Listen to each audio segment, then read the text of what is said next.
دوستوں، عثمانیہ خاندان آج کل کہاں ہے؟ سلطنت عثمانیہ کے خاتمے کے بعد سلطنت عثمانیہ کے خاندان کے ساتھ کیا ہوا، انہیں کن کن حالاتوں سے گزرنا پڑا اور کیسے دنیا کے اس طاقتور سامراجیہ کے ونشجوں کو دو وقت کی روٹی کے لیے بھی در در کی ٹھوکریں کھانی پڑیں، یہ سب جانیں گے اپنی اس ویڈیو میں۔ دوستوں، تاریخ تھی 1 نومبر سن 1922، مسلم اتہاس کے لیے ایسا کالا دن جس دن سلطنت عثمانیہ کے خاتمے کا اعلان کیا گیا۔ ترکی میں سلطنت عثمانیہ کے سلطان محمد سکس کی حکومت کو تباہ کر دیا گیا اور مصطفیٰ کمال پاشا کی حکومت کی شروعات ہوئی، جس کے بعد اس وقت کے سلطنت عثمانیہ کے سلطان محمد سکس کو انہی کے دیش ترکی سے نکال دیا گیا۔ اس کے بعد سلطان محمد سکس سمندری جہاز کے ذریعے مالٹا روانہ ہو گئے۔ کہتے ہیں ان کے ساتھ ان کے بیٹے ارطغرل افندی بھی تھے۔ بعد میں وہ وہاں سے اٹلی چلے گئے۔ اس کے بعد انہوں نے اپنی زندگی کی آخری دن اٹلی میں ہی گزارے۔ آپ کی جانکاری کے لیے بتا دیں، ان کی موت 16 مئی سن 1926 کو اٹلی میں ہی ہوئی اور انہیں دمشق میں سلطان سلیم فرسٹ کی مسجد کے قریب دفن کیا گیا۔ کہتے ہیں سلطان محمد سکس جب تک زندہ رہے عثمانیہ خاندان کے سربراہ کے طور پر زندہ رہے۔ دوسری اور 19 نومبر سن 1922 کو ان کے قریبی عبد المجید ثانی کو نیا خلیفہ چن لیا گیا اور عبد المجید ثانی ہی خلافت کے خاتمے تک ذمہ داری کی نبھاتے رہے۔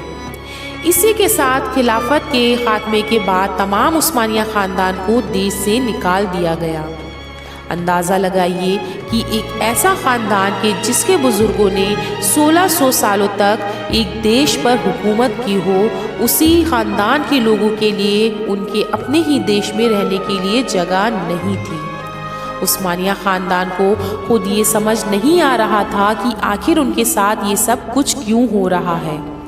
اتہاسک دستاویزوں کی مانیں تو دیش سے نکالے جانے والے عثمانیوں کی کل سنکھیا 156 تھی، جن میں سلطان کے ساتھ بہت سارے شہزادے، شہزادیاں اور کچھ وہ وفادار نوکر بھی شامل تھے جو اپنے مالکوں کے ساتھ ہر قیمت پر رہنا چاہتے تھے۔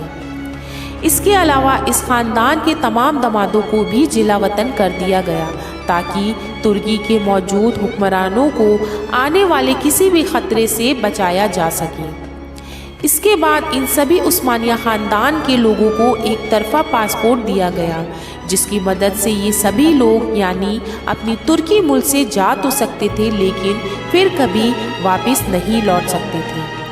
کہتے ہیں اس کے بعد ارطغرل غازی کے ونشجوں نے مصر جانا چاہا، کیونکہ مصر کبھی ان کی سلطنت کا حصہ ہوا کرتا تھا، لیکن نہ تو انگریزی حکومت نے اور نہ ہی مصر کے اس دور کے حکمرانوں نے ان کو وہاں آنے کی اجازت دی۔ مصر سے نکارے جانے کے بعد اس خاندان نے شام یعنی سیریا کا رخ کیا، لیکن ترکی کی حکومت نے ان لوگوں کو ملک شام جانے کی بھی اجازت نہیں دی۔ کہتے ہیں اس کے بعد کچھ لوگ لبنان کے شہر بیروت چلے گئے۔ اس کے علاوہ خلیفہ عبد المجید ثانی فرانس کے شہر نائس چلے گئے۔ یہ وقت عثمانیہ خاندان کے لیے بہت مشکل تھا۔ اتہاسک دستاویزوں کی مانیں تو انہوں نے اس غربت کا بھی منہ دیکھا جہاں انہیں 2 وقت کی روٹی کے لیے بھی در در کی ٹھوکریں کھانی پڑتی تھیں، کیونکہ وہ تو اپنی ساری دولت اپنے دیش، اپنے وطن ترکی کے محلوں میں چھوڑ آئے تھے، شاید اس لیے کہ انہیں ایسی امید تھی کہ انہیں بہت جلد پھر سے ایک بار اپنے وطن میں رہنے کی اجازت مل جائے گی، لیکن دربھاگیہ سے ایسا نہیں ہو سکا۔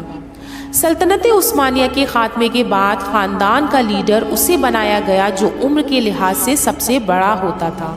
سن 1926 میں سلطان محمد کی موت کے بعد اس عمل کو شروع کیا گیا اور یہ سلسلہ آج تک جاری ہے۔ جانکاری کے لیے بتا دیں، آج کے دور میں اس خاندان کے لیڈر دندار علی عثمان ہیں، جن کو 2017 میں خاندان کا 44واں سردار چنا گیا ہے۔ آپ کی جانکاری کے لیے یہ بھی بتا دیں، سن 1954 میں عثمانیہ خاندان کی عورتوں کو ترکی میں آنے اور رہنے کی اجازت مل گئی۔ اس کے بعد سن 1974 میں مردوں کو بھی ترکی میں رہنے کی اجازت دے دی گئی۔